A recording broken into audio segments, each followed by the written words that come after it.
अस्मद्गुरुभ्यो नमः। श्रीमते रामानुजाय नमः। श्रीकृष्ण परब्रह्मणे नमः।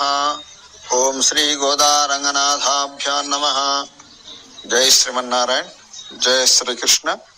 ప్రియ భగవద్భక్త బంధువులారా, ఈరోజు 21వ పాసురం. ఈ పాసురంలో అమ్మ గోదాదేవి ప్రార్థించగా నీలాదేవి కూడా వచ్చి గోదా గోష్ఠిలో చేరింది. ఈ గోపికలు అంటే గోదాదేవి యొక్క చెలికత్తెలు గోదాదేవి, నీలాదేవి వీళ్ళందరూ కూడా కలిసి శ్రీకృష్ణ భగవానుని ప్రార్థిస్తున్నారు. ఈ పాశురంలో పాశురం చెప్పుకుందాం. ఏ తక్కలంగల్ ఎదిరి పొంగి మీదలిప్ప மாத்தாதேபால் சொரியும் வள்ளல் பெரும் பசுக்கள் ஆத்தப்படைத்தான் மகனே அறிவுராய் ஊத்தமுடையாய் பெரியாய் உலகினில் தோத்தமாய் நின்ற சுடையே துயிலசாய் மாத்தாருணுக்கு வலி தொலைந்துன் வாசற்கண் ஆத்தாது வந்து உன்னடி பணியுமா போலே போத்தியாம் வந்தோம் புகழ்ந்தேலோரெம்பாவாய். ஏத்த கலங்கள் எதிரி பொங்கி மீதலிப்பா மாத்தாதேபால் சொரியும் வள்ளல் பெரும் பசுக்கள் ஆத்தப்படைத்தான் மகனே அறிவுராய் ஊத்தமுடையாய் பெரியாய் உலகனில் தோத்தமாய் நின்ற சுடரே துயிலசாய் மாத்தாருணுக்கு வலி தொலைந்துன் வாசற்கண் ஆத்தாது வந்து உன்னடுவனேமா போலே పోత్యాం వందోం పొగిడిందేలోరెంబావాయ్.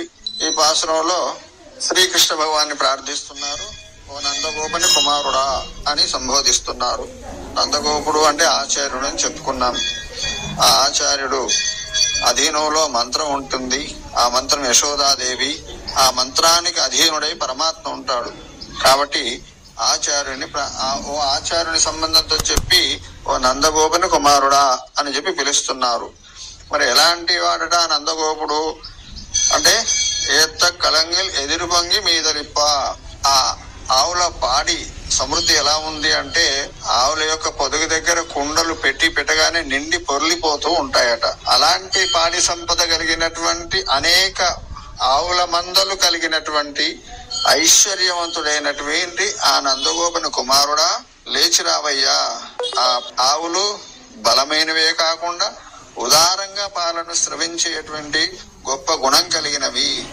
నందగోపుని ఆవులకి అంత ఉదార స్వభావం ఉంటే మరి ఆయన కుమారుడిపైన నీకెంత ఉండాలయ్యా అన్నట్టుగా వాళ్ళు పేర్కొంటున్నారు అక్కడ ఆవుల యొక్క ఔదార్యాన్ని.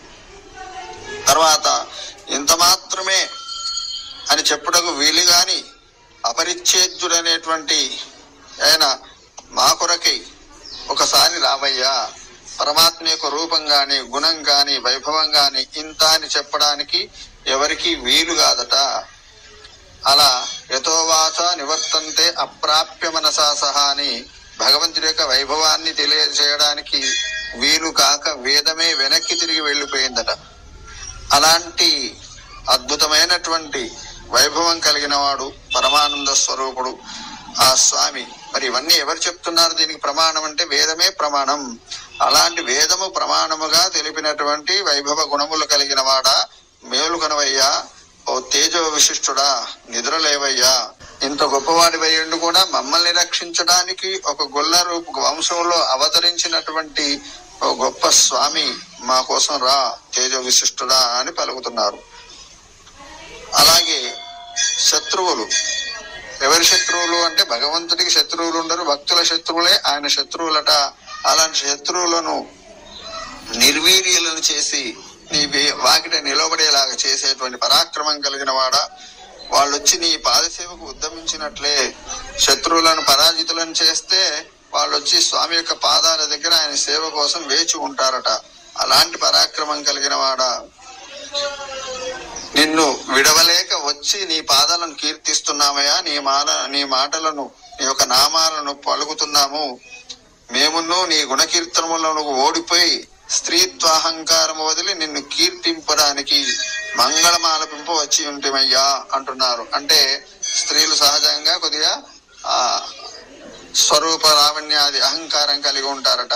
కానీ నీ ముందు, నీ రూపం ముందు మేము కూడా ఓడిపోయి నీ సేవ చేయడానికి నీకు మంగళం పాడడానికి వచ్చినాం స్వామి, వచ్చి మమ్మల్ని అనుగ్రహించు అని పాసునంలో వేడుకుంటున్నారు.